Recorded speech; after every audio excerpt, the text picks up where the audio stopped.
Este episódio foi gravado na sala de podcast do Hotel Outside Moco, no Porto. Bem-vindo ao Pontos nos Is, o podcast que se propõe a explorar cada I e revelar a singularidade de cada ideia. Aqui, acreditamos que cada ponto sobre o I é mais do que uma mera pontuação. É um ponto de partida para uma nova visão, uma nova descoberta, uma nova inspiração. Vamos juntos desbravar esses pontos e desvendar as histórias que cada I conta.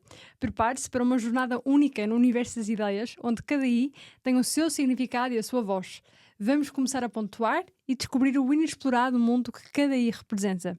Eu sou a Inês e este é o meu podcast. Destemida, curiosa, desafiadora de si mesma. Eleva diariamente as fronteiras do corpo e da mente. Faz a precisão da ciência unir-se à audácia da aventura.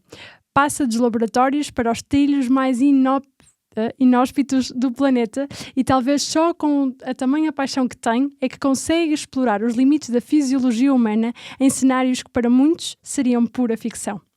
Doutorada em Biomedicina, Patologia e Genética Molecular, é conhecida internacionalmente como uma atleta de elite, estendo o seu nome em provas como, por exemplo, a Marathon des Sables e Ultra Trail du Mont Blanc. Talvez cada prova seja para ela o laboratório vivo com que sempre sonhou, onde a teoria da biomedicina se cruza com a prática da superação. Caros ouvintes, hoje, no vosso botão play, Esther Alves. Este é o Pontos nos Is. Olá, Esther. Olá, Inês. Obrigada, antes de mais, e obrigada pelas palavras também. Obrigada. De nada. E então, quem és tu e como é que chegaste até aqui? Ora bem, nós já nos conhecíamos, não é? Mas, na realidade, quem é que eu sou? Eu costumo dizer que sou uma eterna curiosa, uma eterna criança, e por isso é que também gosto tanto de desporto e de estar no outdoor. E tento, no fundo, encontrar o meu equilíbrio diário, aquele equilíbrio que me dá tranquilidade, que me faz sentir bem. E no fundo este equilíbrio existe entre a rotina, a disciplina, a prática de desporto e também o satisfazer constantemente a curiosidade que tenho sobre a fisiologia, como é que o corpo se comporta durante o esforço, na atividade diária, do dia-a-dia. Não só o meu, mas o de outras pessoas que acompanho diariamente, também a nível dos pais. Sim. E o trabalho que tu tens era o teu sonho, tornou-se o teu sonho ou tens só porque tinha mesmo de ser? Sabes que quando eu comecei a minha vida académica e até no primeiro dia em que entrei na faculdade, o meu sonho era viver num laboratório. Basicamente, temos aquele sonho de criança de queremos ser cientistas e pesquisar e estudar a vida toda. E esse era o meu sonho, era estar associada à ciência. Depois isso foi se tornando alguma realidade após o doutoramento, quando comecei a desenvolver a minha tese. Vivia muito dentro dos laboratórios, mas também rapidamente percebi que não havia equilíbrio se vivesse só dentro de um laboratório. E o certo é que depois, no final da minha tese de doutoramento, há uma coisa curiosa, porque eu sempre quis desenvolver a tese de doutoramento na área do desporto. Mas a minha orientadora, na altura, a doutora Mónica, no fundo, fez com que a minha tese ficasse muito virada mais para a parte da patologia. Ok.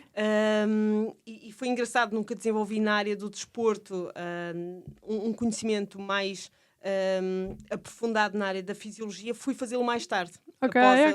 Após a conclusão. Exatamente, a conclusão da tese. Muito giro. E se pudesses explicar em poucas palavras e para totós, o que é a patologia molecular e a parte da biomedicina, como é que tu explicarías? Ora bem, na base das bases, a unidade básica de vida é a célula. Certo. E é lá que acontece tudo que depois vai promover a energia, o movimento do organismo completo. Sim.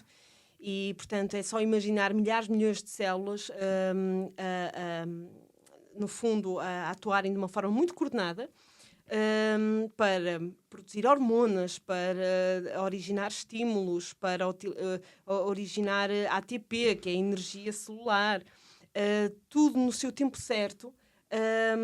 No fundo, aquilo que eu estudei durante muitos anos foi como é que se é desenvolvida essa sinalização celular, como é que as células comunicam umas entre as outras para conseguirem uma resposta tão adequada no ambiente, não é?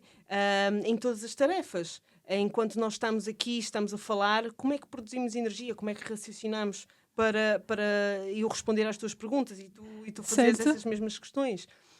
Portanto, existe aqui uma coordenação, uma sinalização celular que, para acontecer, foi o resultado de muitos séculos e muitos milhares de anos de evolução do nosso organismo.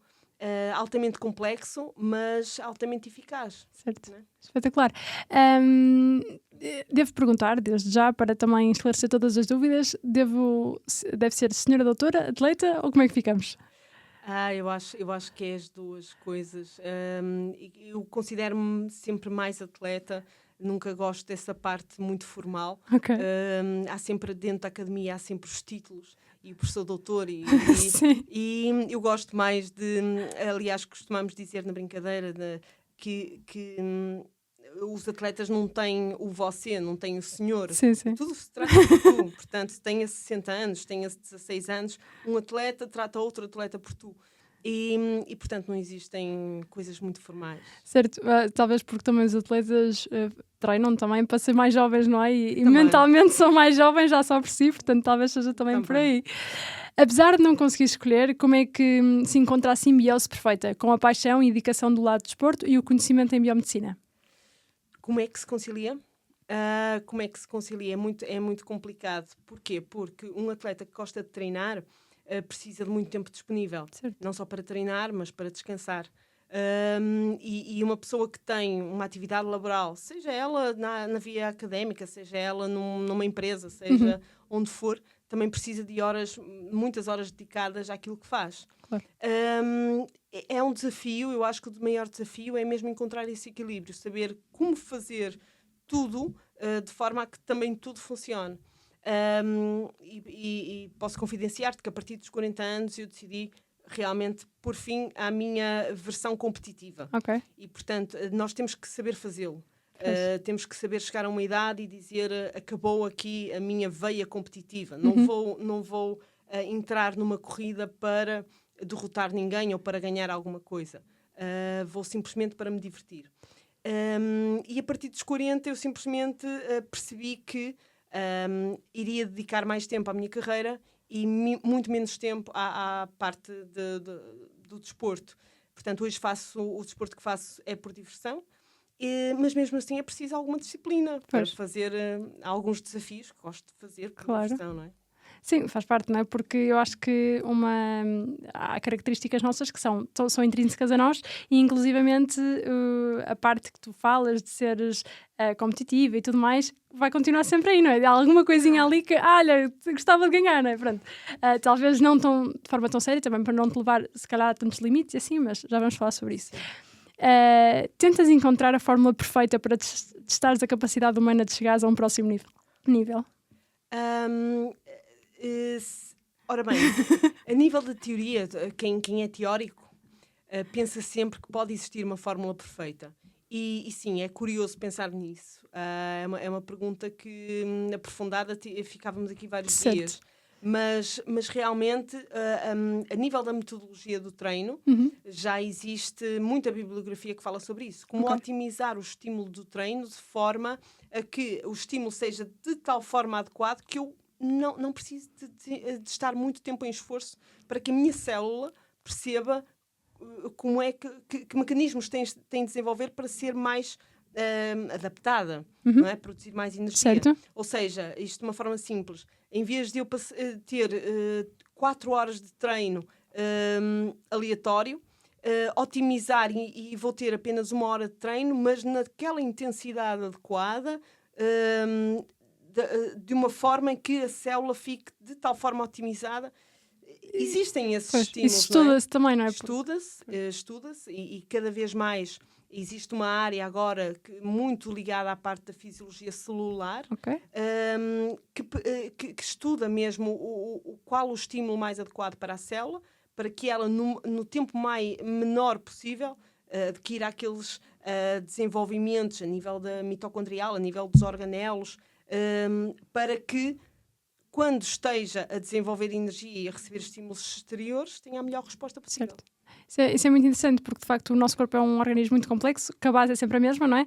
E somos formados por células nos nossos tecidos mais profundos ou mais superficiais. Na tua vida, e nós estávamos a falar aqui que o desporto, lá está, na tua vida está intrínseco, não é? Está presente na tua vida há muitos anos e irá continuar de uma maneira ou de outra.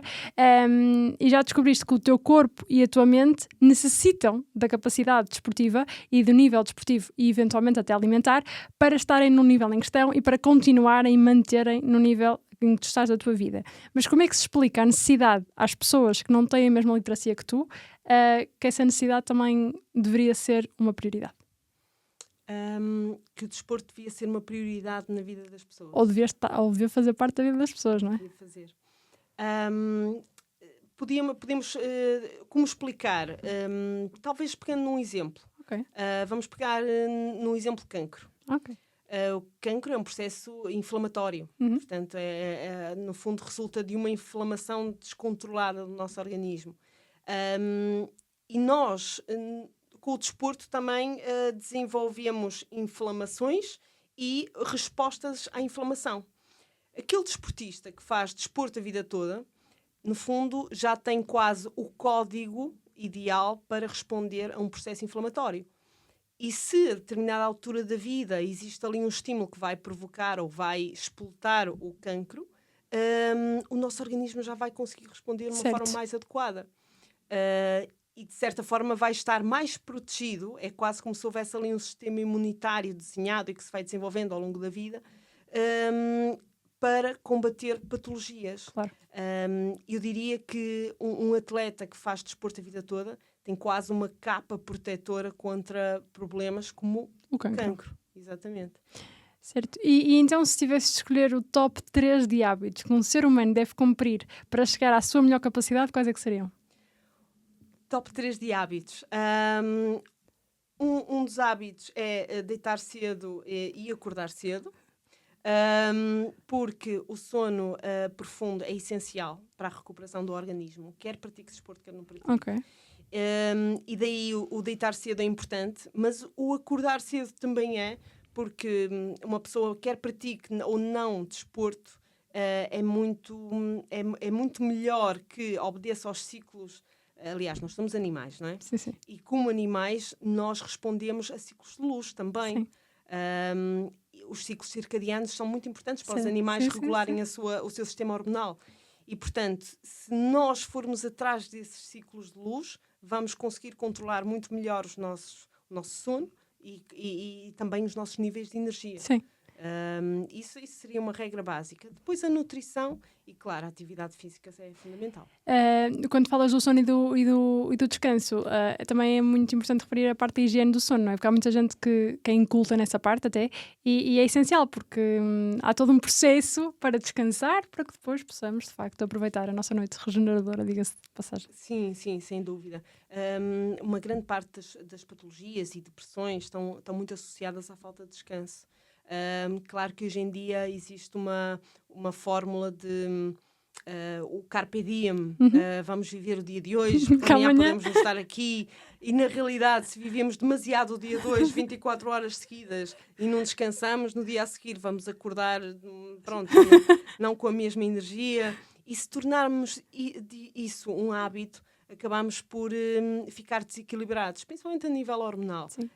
Tanto o homem como a mulher acabam por sofrer desequilíbrios se tentarem contrariar essa lei natural do animal. Certo. Que cumpre, que vai seguindo as próprias leis da natureza e os próprios ciclos de luz. Parece muito básico, mas na realidade nós fomos nos desenvolvendo como animais para responder a estes estímulos ambientais. E hoje em dia parece que é muito fácil dizer que só preciso de 3 horas de sono, eu não preciso dormir, eu tenho que trabalhar 24 horas, eu tenho que ser mais eficaz, eu posso fazer 24 horas direta. Mas na realidade o somatório de todos esses erros pode nos levar a um estado tão elevado de cortisol, que é uma hormona que está muito associada ao stress, que se nós elevarmos demasiado esse valor do cortisol, vamos depois alterar tudo aquilo que está associado ao sono profundo, à regeneração, E depois surgem patologias, Claro. tanto a nível mental Sim, sim. como a nível físico. Sem dúvida. E a nossa sociedade está um bocadinho impregnada com isso, com essa falta de disciplina na higiene do sono, na higiene da nutrição, e depois vêm as patologias associadas a isso. Eu acho que, por acaso, a tua frase foi muito bem dita, que é a falta do hábito, não é? E a falta de disciplina. A maior parte das pessoas não tem disciplina. E, infelizmente, é o que é, mas a disciplina faz com consistência, não é? Uma consistência, uma disciplina que nos vai levar a um resultado. E as pessoas, muitas vezes, deixando, porque hoje há uma exceção, amanhã logo se vê. Depois o logo se vê nunca acontece e as coisas depois acabam por acontecer. E eu li uma frase uma vez num livro que acho que é um input muito bom, que é quem não arranja tempo para criar saúde quando é novo vai arranjar tempo para cuidar da doença quando é velho. Exato. E isso é de facto uma realidade assustadora. E falando então agora um bocadinho de hábitos piores, quais é que achas que são os 3 piores hábitos, ações ou atitudes que uma pessoa pode ter para com o seu corpo e com o seu organismo? Lá está. A falta de movimento, a falta de atividade muscular fragiliza bastante o nosso organismo. E uma pessoa que não tem uma rotina de desporto, uma atividade física, vai pagar bem cara essa fatura no futuro. Portanto, essa falta de atividade é já o estar a prever que vai pagar muitos medicamentos no futuro.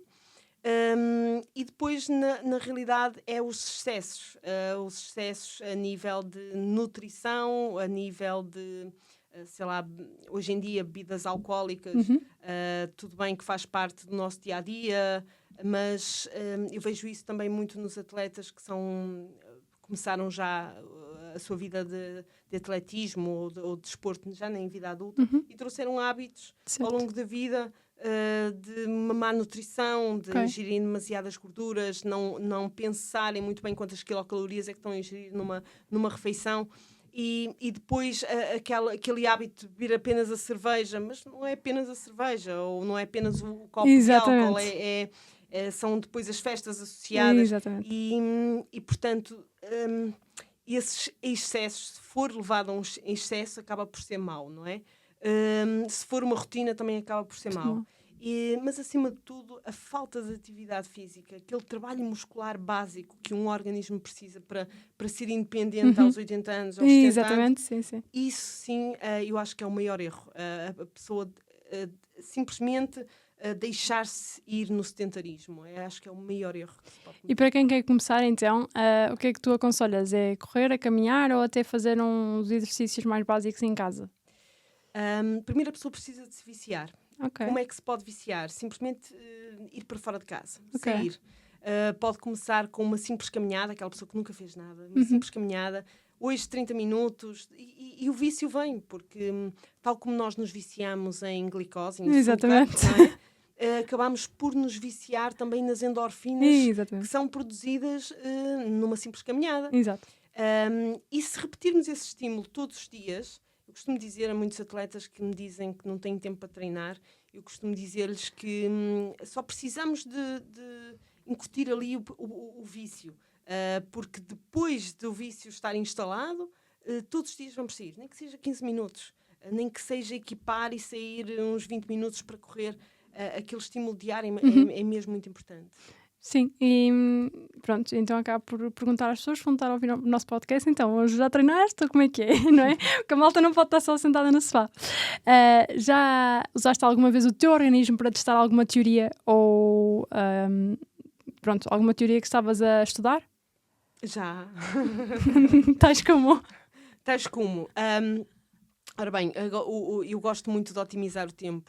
Tudo que faço é muito bem calculado, é muito bem medido, porque também gosto muito de treinar e gosto muito de trabalhar e tirar proveito de tudo que faço.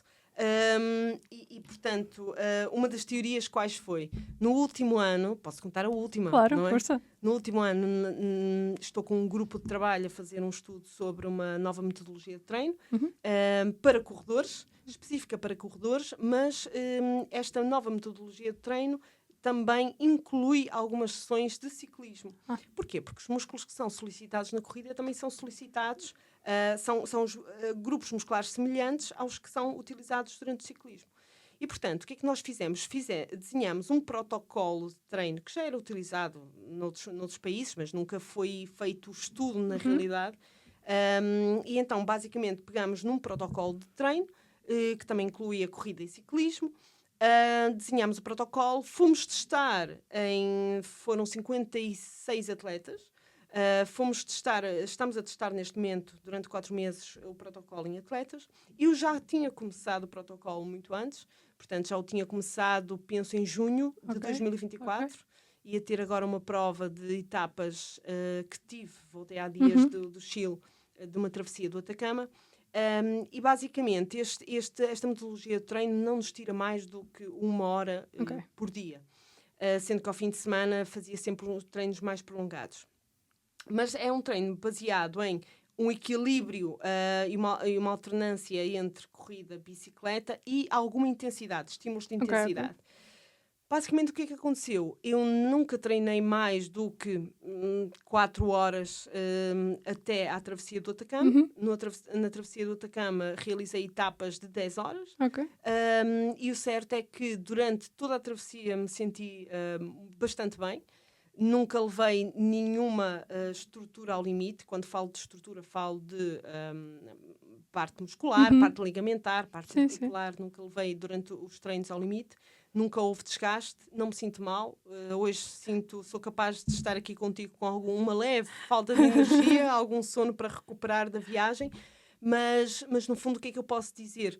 Que fui testar uma travessia, fui testar um protocolo que foi aplicado numa travessia de 250 km.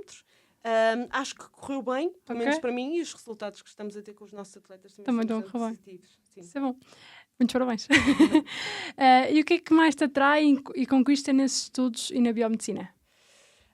Primeiro, perceber como é que o organismo se comporta num ambiente de stress. É muito interessante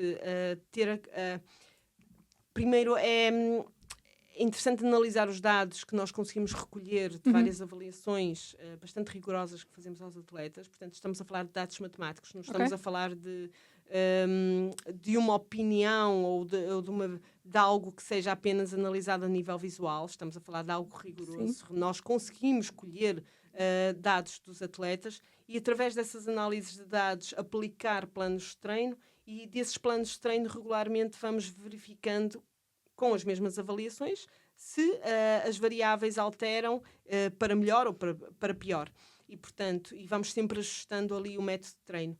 E é muito, muito interessante, Inês, eu posso dizer que é mesmo muito interessante ir fazendo pequenos ajustes ali à rotina do atleta e percebendo como é que realmente os estímulos podem ser aperfeiçoados e como é que aquele atleta, na sua rotina do dia-a-dia, seja o gestor de uma empresa, seja uma enfermeira, seja um farmacêutico, seja um médico que trabalha por turnos e faz noites algumas vezes, consegue, na realidade, fazer coisas fantásticas e melhorar os seus tempos à maratona e à meia-maratona, fazendo estes pequenos ajustes, mas com uma análise real e rigorosa de dados. Porque a base pode ser sempre a mesma, mas depois os ajustes são personalizados, é isso? Exatamente. Existe alguma coisa ou alguma fórmula ou algo da bioquímica, da força de vontade, diga-se de passagem, ou o segredo para aguentar 250 km de deserto do Atacama? Eu diria que é preciso motivação. Primeiro é preciso motivação, é preciso gostar e querer lá estar, acima de tudo. Podemos ir bem para uma travessia destas fisicamente, mas também é preciso estarmos convictos naquilo que queremos fazer. Porque uma travessia destas a qualquer momento pode correr mal. Pode haver um episódio ali de desidratação, uma lesão a meio da prova. E também temos que estar convictos que queremos terminar, não é? Portanto, se me estás a perguntar se é preciso alguma força extra ou capacidade mental para suportar algumas coisas como 50 graus, ou mesmo frio alternado durante a noite, temperaturas negativas, se é preciso vontade e convicção para suportar isso, também é preciso. Além da parte da preparação física, não é? Porque sim, sem dúvida. Alguma. Sem dúvida. As provas que já realizaste já fazem parte e já conquistaram uma parte da tua história, não é? Faz parte. O que é que hoje em dia te atrai no momento da inscrição da prova? É continuar a fazer estes testes, é Ok. continuar a perceber como é que o organismo se comporta. É também a superação da montanha. E, acima de tudo, hoje em dia, eu posso dizer que no passado era simplesmente ganhar. Era simplesmente chegar no menor tempo possível, Ok. fosse dentro do pódio ou fora do pódio, era chegar no menor tempo possível. Hoje em dia, com a idade que tenho, com a experiência que tenho, com toda a bagagem que tenho, eu diria que é simplesmente aquela satisfação de desligar o telemóvel e estar simplesmente em contacto com a natureza, Ok. sem a obrigação de responder a ninguém, ou ligar a alguém, ou ver redes sociais, ou simplesmente abrir um ecrã. Certo. É aquele entusiasmo de vou correr aqui durante, sei lá, 15 horas seguidas, mas só em contacto puro com a natureza e a desafiar o organismo e a puxar pelo organismo. É uma satisfação brutal. E nesses momentos sentes-te livre? Completamente.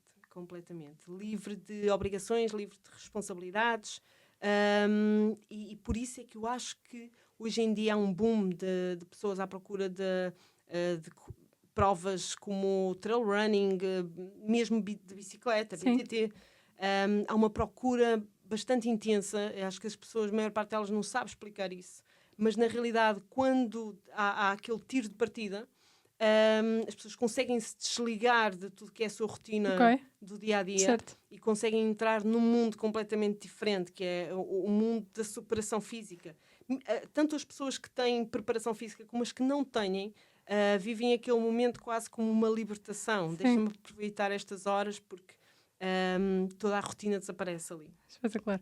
E até a adrenalina entra à mistura, vai um bocadinho um shot de Também. tudo, não é? Tens alguma prova que se não tivesses a teoria, na verdade, na prática não a terias terminado? Por exemplo, alguma decisão sobre a hidratação, a nutrição, a gestão de esforço? Penso que sim. Eu acho que quase todas elas, porque quando estou a correr, Uhum. e eu tento que também as pessoas que são acompanhadas pela nossa equipa pensem assim.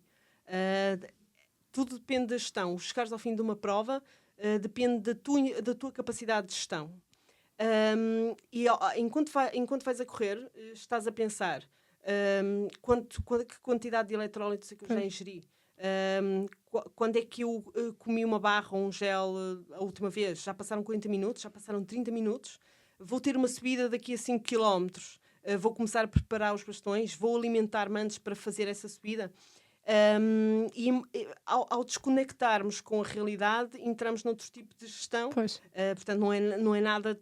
Não podemos ir de forma aleatória, por exemplo, fazer uma prova de 100 km, Claro. mesmo 50 km. Sim. Temos que pensar o mínimo para tudo correr bem. E, portanto, o sabermos o que é que o nosso organismo precisa, se vai precisar mais de sódio, mais de açúcar, mais de um gel com cafeína ou sem cafeína, tudo isso acaba por ser importante. Portanto, acaba por ser uma teoria aplicada ali à prática. É uma boia de salvação, não é? Tenho duas curiosidades, à parte da parte da ciência e tudo mais. Tu achas que os géis que as pessoas tomam são saborosos? Já existem no mercado. Há para tudo. Há sem Ok. sabor, há com sabor, há mais ácidos, há menos ácidos, com mais açúcar, menos açúcar, há para tudo. Há para todos os gostos. Para todos os gostos. Há marcas para tudo, realmente. E depois depende muito de nós testarmos e vermos o que é que realmente vai mais de acordo Claro. connosco, não é? Claro. Mas eu diria que isso é um mercado altamente competitivo. Surge de tudo, até sabor salgado já existe. Existe tudo. Tudo. Como é que tu, para chegares até aqui, como é que decidiste, à partida no início, que preferias ir para a parte de resistência ao invés da velocidade? Eu também estive bastante ligada à parte da velocidade no passado, Ok. até porque a marca na qual estive durante quase 8 anos, a Salomon, sempre foi uma marca que escolhia os atletas pela parte Mais rápido. competitiva. Sim. E, portanto, fiz de tudo, desde meias maratonas de montanha, maratonas, provas de 100 começaram-me a cativar bastante porque os anos que eu já tinha de desporto faziam com que eu me salientasse mais nas longas distâncias, ou seja, a isto nós chamamos a fatigabilidade muscular, a capacidade da fibra entrar em fadiga, manter-se aí num steady state, ali durante muito tempo, a contrair, a ter essa capacidade de tolerância também ao lactato, e eu conseguia destacar-me um bocadinho mais nas longas distâncias. E como também nunca fui muito grande e nunca tive muita massa muscular, as curtas distâncias ficaram de lado. E à medida que também vamos deixando de ter 20 anos, não é? Pois. Essa capacidade de explosão também se perde, não é? Certo. Para ser atleta, neste caso, como tu és, de ultra-resistência, é necessário ter alguma predisposição genética ou adaptação celular? É preciso ganhá-la, é preciso adquiri-la com o treino. E treina-se? E treina-se, é treinável, sem dúvida. Portanto, e esses são os estímulos mais difíceis de adquirir. E é preciso consistência e muitos anos. Muitos anos. Pois. E o hábito de o fazer, não é? E o hábito de fazer, a consistência, sem dúvida. Há algo que tenhas a dizer sobre duas palavras, impossível e desistir? Impossível. Hoje em dia anda-se muito à volta dessa palavra, talvez para motivar as pessoas. O que é o impossível? O impossível não deixa de ser só apenas uma palavra. Há muitas coisas que são impossíveis. Nunca será possível para mim voar, por exemplo. Tentamos sempre, eu diria que em vez de impossível, eu diria contrariedades. Na vida encontramos muitas contrariedades. Existem impossíveis que realmente são impossíveis, mas temos de ter capacidade de assumir que na vida existem momentos maus e momentos bons. E é essas contrariedades nós temos de ter capacidade de luta, porque quando aparecem os vales, se nós continuarmos em movimento, vamos certamente encontrar os cumes também. E vice-versa. Temos de estar conscientes que eles aparecem. Há uma frase que eu gosto bastante de dizer quando vou em prova a outros atletas. Às vezes passo atletas, e sou passada também muitas vezes, uns sentem-se mal, outros estão na pior fase da corrida, mas depois sentem-se bem. E o que eu gosto sempre de dizer é keep moving, continua. Seja de uma forma mais lenta, seja de uma forma mais acelerada, o importante é mantermos-nos em movimento. Certo. E isto aplica-se a tudo na Sem vida. Dúvida. Aplica-se nas empresas, aplica-se no dia-a-dia. É importante, numa fase boa ou numa fase má, continuarmos em movimento. Só isso. Há uma frase, por acaso é engraçado, que é uma frase que eu também às vezes digo, que é: no final do dia é só um pé atrás do outro. Se gostar mais, é um pé atrás do outro. É focar e focar, é só isso. Exatamente. Depois as coisas acabam por acontecer, sim. E desistir, tens alguma opinião sobre isso ou não? Desistir. Muitas vezes, costuma-se também dizer em longa distância, nas provas de longas distâncias, que desistir às vezes pode ser um ato de inteligência. Certo. Porque se estamos lesionados, não vale a pena tentarmos... Há uma frase muito engraçada que é: existe uma linha ténue entre... isto foi-me dito por um fotógrafo muito conhecido. There is a fine line between being brave and being stupid. E portanto, realmente existe uma linha muito ténue entre ser corajoso e ser estúpido. E ser estúpido, simplesmente. E portanto, uma prova, no fundo, não vai dizer nada sobre a nossa personalidade. Se tivermos de desistir, há que desistir. O mesmo se aplica no dia-a-dia. Se, por exemplo, uma empresa não estiver a dar o rendimento que era suposto, o que nós esperávamos há uns anos atrás, então mais vale fechar e sermos inteligentes e irmos por outros projetos. E mesmo, sei lá, teses de doutoramento. Sim. A minha primeira tese de doutoramento, que eu já estava a desenvolver há 2 anos, por exemplo, não ia a lado nenhum, não encontrávamos resultados, desistimos do tema. O importante é encontrar outras vias, o keep moving, o continuar noutro sentido. Certo. Mas realmente acho que o desistir pode-se aplicar. O importante é continuar em movimento em algum sentido. Certo. E agora, quase a terminar, como é que se define o limite, tanto a nível pessoal como científico? É muito complicado, é muito complexo. Dizê-lo de uma forma muito simples seria bastante complexo. Mas existem limites fisiológicos. Os nossos tecidos, as nossas células têm limites fisiológicos. É preciso respeitá-los. Acima de tudo, em tudo que fazemos na vida, é preciso respeitar o frágil organismo que somos. Porque nós não somos máquinas, nem somos de ferro. Claro. E, portanto, existem claramente limites. Eu acho que é preciso também essa capacidade de gestão para perceber onde é que estão os nossos limites e continuar a melhorar esses limites ao longo da vida. Sim. Para que possamos todos chegar a uma bela idade de 75, 80 anos, nem digo mais, que depois também já começa a ficar um bocadinho, é demasiado tempo cá. Mas o chegar a esta idade e chegar àquela tranquilidade de ter independência, caminharmos por nós, Exatamente. não dependermos de ninguém. Conseguimos chegar ao cimo do armário. Exatamente, costuma-se dizer que o desporto é a medicina do futuro, e o certo é que os nossos limites têm que ser trabalhados, Claro. podem ser trabalhados Claro. a vida inteira, para que realmente possamos ser felizes até uma idade como essas, não é? Certo. E agora, podes partilhar uma história engraçada da tua carreira?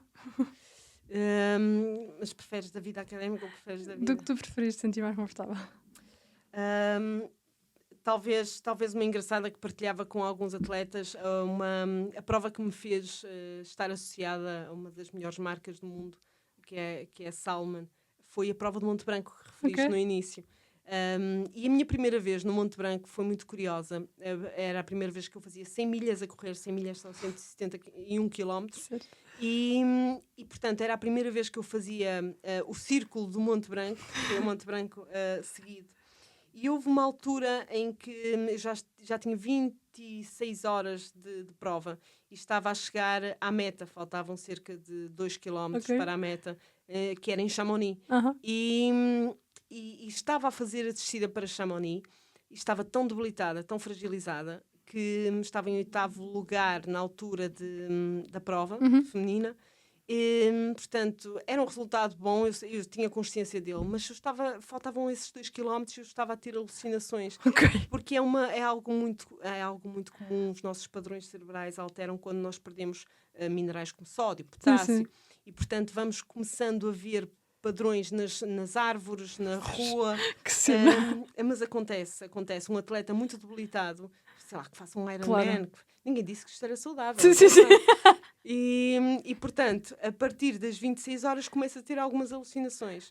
E as árvores, em constante movimento com o vento, pareciam pessoas. E eu, insegura e já cansada, eu queria era ver os meus amigos, a meta, os meus colegas. E já um pouco desorientada, corria em direção às árvores para perceber se eram eles que estavam ali à minha espera. Estou eu a aproximar-me de Chamonix, a continuar a descer e em direção às árvores, ali perder tempo e chegava às árvores e eram só árvores. E estou eu a entrar na cidade de Chamonix e realmente aí encontro os meus colegas. Um colega, o Diogo Almeida, a noiva dele. E quando entro em Chamonix, eles dizem: Esther, faltam 600 metros para a meta. E eu digo: eu não quero ir para a meta, eu quero ficar aqui convosco, eu já estou cansada, quero ir dormir. A 600 metros da meta. Eu estive quase... Um desespero, exatamente. Eu estive quase naquele limite de desistir da prova a 600 metros da meta. A alucinar. Completamente. Estava aquele desespero do cansaço. Não pensas em passar uma meta, pensas em sobrevivência. E tive de ser levada a braços para passar a meta. E só uma semana depois de estar consciente do que tinha acontecido é que percebi que tinha feito algo bom. E depois logo fui contactada então pela marca e aí percebi, olha, valeu a pena. Qualquer coisa aconteceu aqui. Exatamente. E então, agora que referiste, qual é que é o limite do saudável e ali o limite já para a maluquice? Olha, de tudo depende da preparação. Eu acho que se nós tivermos consciência que para fazer algo deste género é preciso preparação. Conseguimos manter-nos saudáveis durante muito tempo. O que é mesmo perigoso é o que eu já vejo hoje em dia, muitas vezes, pessoas que, não tendo consciência da preparação que é necessário fazer, mesmo assim tentam fazer 100 km, 100 milhas, provas mesmo de 50, maratonas, não precisa ir mais longe. Pois é. Há pessoas que sem preparação nenhuma, excesso de peso, falta de força muscular, fazem competições muito intensas para um dia e depois vêm a ter problemas, seja a nível cardíaco, seja a nível de hipertensão, Claro. seja a nível... E só é pena isso, é que realmente metade da nossa população não percebe a necessidade de fazer uma boa preparação Antes de... para fazer estes desafios. Se pudesses pedir 3 desejos para a tua área, para que fossem colocar os pontos nos is, quais seriam? Mais formação na área desportiva em Portugal, porque todos os conteúdos que tenho, isto é uma verdade, isto é uma verdade já bastante sublinhada por várias pessoas da área. Os conteúdos programáticos de alguns cursos estão bastante antiquados. Ok. E é uma pena, porque na realidade acabamos por perder talentos a nível desportivo, porque os conteúdos do antigamente, a metodologia de treino continua-se a aplicar, sabendo nós hoje em dia que já se alterou muito o pensamento a nível da aplicação de treino desportivo. E isto acontece noutras áreas também, Claro. a nível da medicina, tudo está a evoluir, o conhecimento está a evoluir e, portanto, muitas metodologias são alteradas, muitos medicamentos são alterados, já não são utilizados porque já se sabe que são prejudiciais à saúde, e a mesma coisa acontece também na área desportiva. Portanto, alteraria isso, alteraria também a mentalidade das pessoas que acham que conseguem realmente fazer coisas muito longas, muito intensas e não fazem essa mesma preparação e acho que não alterava mais nada. E para o mundo? Para o mundo, desejava mais moderação e ponderação, porque realmente estamos num panorama nacional e internacional com Trump e Elon Musk e guerras na Ucrânia e que não conseguimos perceber como é que chegamos a este ponto. Exatamente, não é? com tanta sabedoria e inteligência, supostamente. Exatamente. Já falaste algumas frases, mas um livro ou então ou uma música que tenha marcado a tua carreira? Qualquer livro do António Damasio me marcou. Okay. Consciência de Si foi o livro que li 3 vezes e gosto imenso, porque é um médico que fala também de algo que nós consideramos abstrato, que é a consciência, e no entanto também tem uma fórmula matemática de ser abordada. E a outra pergunta era? Ou uma música também que tenha marcado a tua carreira, sim. Eu acho que é a música que eu levo sempre. Eu gosto muito de Sinatra e o My Way é sempre a minha música. Porquê? Porque quando eu comecei o meu vício a nível de desportos, meus pais diziam sempre: concentra naquilo que é importante, ok? Não percas tanto tempo. Porque é que foste pedalar 4 horas? Para quê, não é?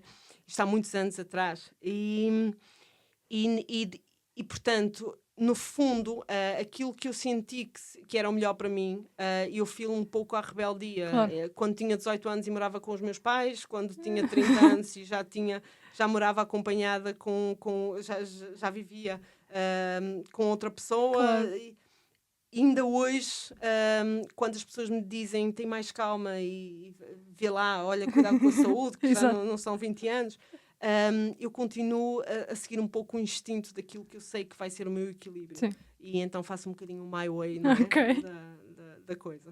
E por fim, qual é que é o segredo de um trabalho feliz? O segredo, olha, eu diria que é a disciplina. Porque se tu conseguires ter uma rotina equilibrada, no dia seguinte vais-te sentir melhor. Eu tenho um grande mal, que é não consigo acompanhar ninguém em festas. Passa ali das 10 horas, 10 e meia e eu já estou a dormir. Mas o certo é que acordo sempre no dia seguinte fresquinha da vida. Exatamente. E eu acho que às vezes tenho pena de não conseguir acompanhar com tanta energia amigos, por exemplo, mas gosto tanto de acordar fresquinha. Mas depois de manhã ao pequeno almoço, não é? Pronto. Exatamente. Está feito, muito obrigada. Obrigada, Inês. Obrigada de coração por ouvir este episódio do podcast Pontos nos Is. Este episódio sairá na próxima terça-feira nas restantes plataformas de podcast e YouTube. Um novo episódio sairá daqui a 2 semanas, na terça-feira, às 6 da manhã, no Spotify. Até lá, acompanhem-me no meu website e no YouTube. Um grande beijinho e sejam felizes.